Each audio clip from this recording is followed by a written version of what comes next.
Em nome de Allah, o Clemente, o Misericordioso, dando continuidade à nossa aula sobre o convite ao Islã, falamos das características do convite ao Islã. Primeiro é o conhecimento e a sabedoria. Aliás, conhecimento e a visão, ou visão e conhecimento. E segundo vem a sabedoria no convite ao Islã.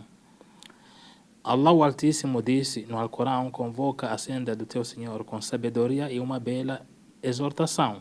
Dialoga com eles de maneira benevolente, porque teu Senhor é o mais conhecedor de quem se desvia da sua senda, assim como é o mais conhecedor dos encaminhados.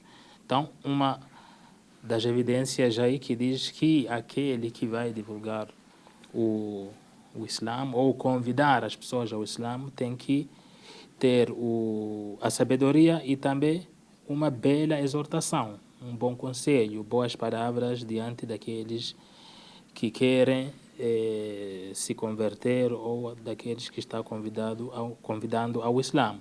Dialogar com eles de maneira benevolente, ou seja, dialogar com aqueles que não são muçulmanos e querem saber do Islã, ou aqueles que você está convidando ao Islã, divulgar de maneira benevolente, sem gritos, sem também ofensas.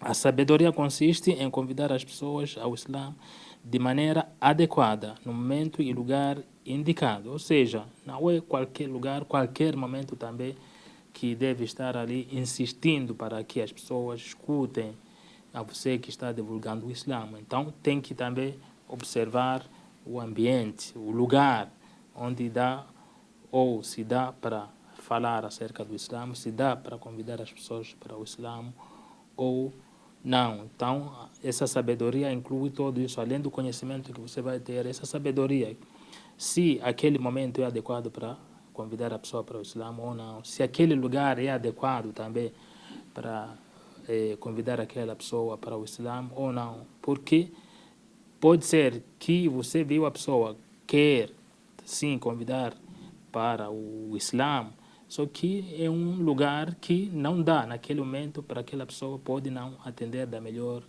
maneira. Então, essa sabedoria vai englobar tudo isso, tanto o conhecimento, tanto saber se é o momento adequado ou um lugar adequado para fazer esse convite ao Islã.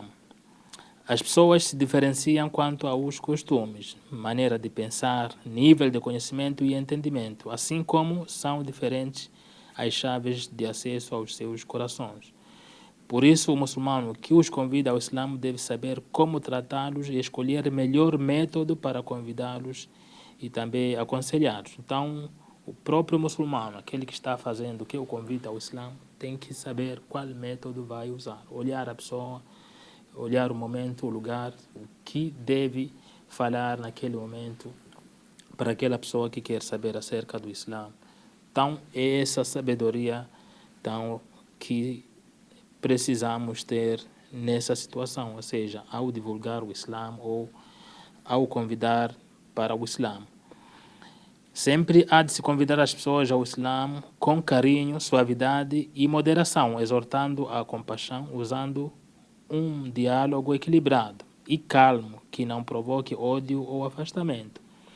Essa é a base. E se a gente voltar para a história do profeta Muhammad, ou o exemplo do profeta Muhammad, era desse jeito, os diálogos sem agressão, sem ofensa, sem ódio, ou seja, com calma, para não provocar aquela pessoa que tenha ódio contra a religião, por exemplo, ou um ódio contra os muçulmanos. Então, tem que chamar as pessoas com esse diálogo equilibrado e calmo, não ser agressivo nas palavras.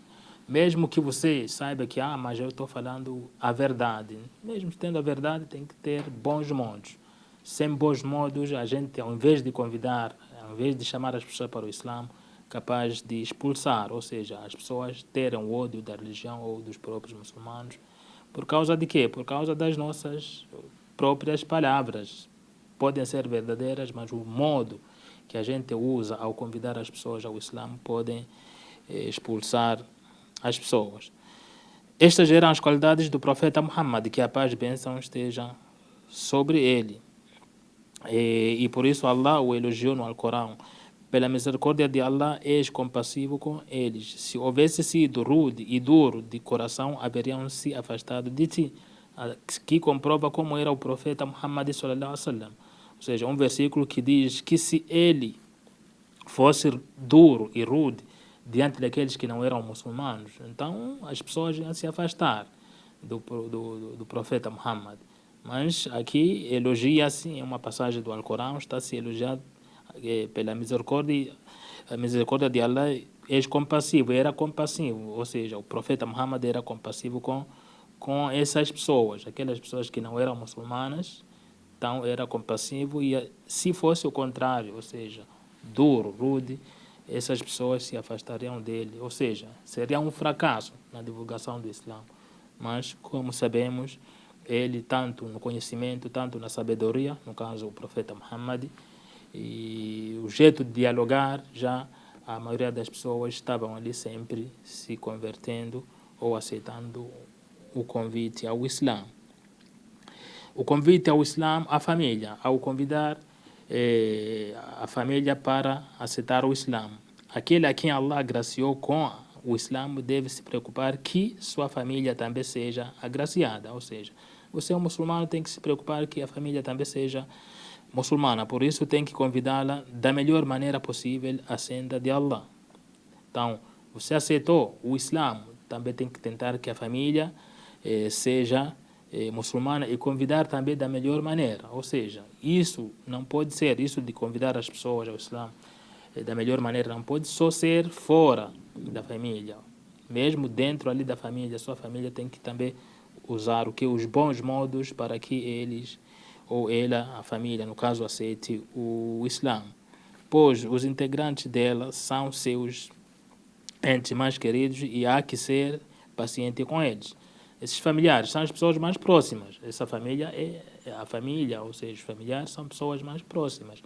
São pessoas mais queridas. Então, tem que também ter paciência com essas e ir chamando para o Islã. Allah, o Altíssimo, disse no Alcorão, disse ao seu mensageiro, o profeta Muhammad, ordena a tua família a praticar a oração prescrita e ser constante em seu cumprimento. Então, uma das ordens aqui, ou uma das formas de fazer, ou uma evidência de que diz que a gente pode também fazer o quê? Ordenar a nossa família, ou seja, chamar para a prática do bem. Esse versículo fala de chamar ou ordenar a família a praticar a oração. Orações diárias, no caso, uma família que já é muçulmana, mas usa esse exemplo ao fazer também Adão, ao convidar as pessoas para o Islã, principalmente onde diz e ser constante em seu cumprimento. Então, chama a família com paciência e ser constante. Com paciência também, com bons modos, e tem que ser constante ali. Assim como os muçulmanos fazem, ordenando a família a praticar a oração, e fazendo isso constantemente, chamando para a prática da oração. Então, ao convidar para o Islã, também temos que ser o quê? Bons modos, bons conselhos e também ter a paciência e constante. Mas sempre tendo aquela sabedoria, olhar qual o bom momento ou o melhor momento para fazer esse convite ao Islã, o lugar também onde vão conversar da melhor maneira e não, por exemplo, estão numa multidão, quer ali já abordar e começar a falar, não, espera um melhor momento se estão em casa, no caso a família, estão em casa, o melhor momento, ou no momento que algum familiar pergunta acerca do Islã, então aproveita aquele momento e começa a fazer o quê? O convite para o Islã. Alguns muçulmanos que convidam ao Islã encontram a melhor resposta de pessoas alheias à família e não dentre os seus. Acontece, ou seja, a gente faz o convite ao Islã ou faz a divulgação do Islã, pessoas de fora conseguem com facilidade e é difícil com a nossa própria família. E isso não é algo novo. Não, portanto, se lamentam, mas os muçulmanos que alcançam o êxito são aqueles que se esforçam e tentam. Mesmo assim, tem que se esforçar e tentar, não parar. Porque, não consigo na minha família, então vou parar. Não, temos que, mesmo assim, seguir em diante, tentando fazer isso, essa divulgação diante das pessoas de fora. E assim, isso aconteceu com o profeta Muhammad. O profeta Muhammad, que a paz e bênção estejam sobre ele, com seu tio Abu Talib, por exemplo. Abu Talib, que era seu tio, foi quem apoiava e protegia dos inimigos, quraishitas. Foi Abu Talib. Mas o profeta Muhammad convidou esse tio para aceitar o Islã. E esse tio não aceitou. Então, e o profeta Muhammad não ficou desesperado. O profeta Muhammad não ficou desesperado quando seu próprio tio não aceitou. E também não desistiu. O profeta Muhammad, digamos assim, foi tentando até onde pôde, ou seja, até o final. Então, o profeta jamais se desesperou e continuou tentando até seu último suspiro. Ou seja, o último suspiro do seu tio. Foi tentando ali convidar o tio para o Islã. Disse o profeta Muhammad: ó tio, diga La ilaha illallah. Ou seja, diga não há divindade além de Allah. Isso nas agonias da morte do seu tio. Então, com isso, queria convencer, pelo menos naquele momento. Então, o profeta, diga La ilaha illallah. Diga não há divindade além de Allah. E poderei interceder por ti diante de Allah. Assim, queria convencer o tio que talvez com essas palavras eu vou interceder diante de Allah. Mas seu tio não deu ouvido, ou seja, não aceitou entrar no Islã, não aceitou esse convite, até mesmo nas agonias da morte, no caso o seu tio. Né? Então Allah revelou: por certo que tu, ó Muhammad, não podes guiar a quem quiseres, senão é Allah quem guia aqueles que deseja. Então foi revelado esse versículo através de uma negação, ou seja, o próprio profeta convidando seu tio para o Islã, nas agonias da morte, não aceitou. Mas mesmo assim o profeta desistiu? Não. E isso estava acontecendo em Meca. Isso aconteceu em Meca, mesmo assim. Depois de Meca, a divulgação do Islã continuou. Sabemos que emigrou para Medina. Em Medina, várias pessoas entraram no Islã, mesmo que seu tio lá em Meca morreu não aceitando o Islã. Então, sempre tem que se tentar até o final, mesmo que isso seja um fracasso, temos que tentar também convidar a família para que aceite o Islã. E a próxima aula a gente vai falar sobre o Islã das crianças. Wa sallallahu ala Muhammad wa ala alihi wa sahbihi ajma'in. Alhamdulillahi rabbil alamin.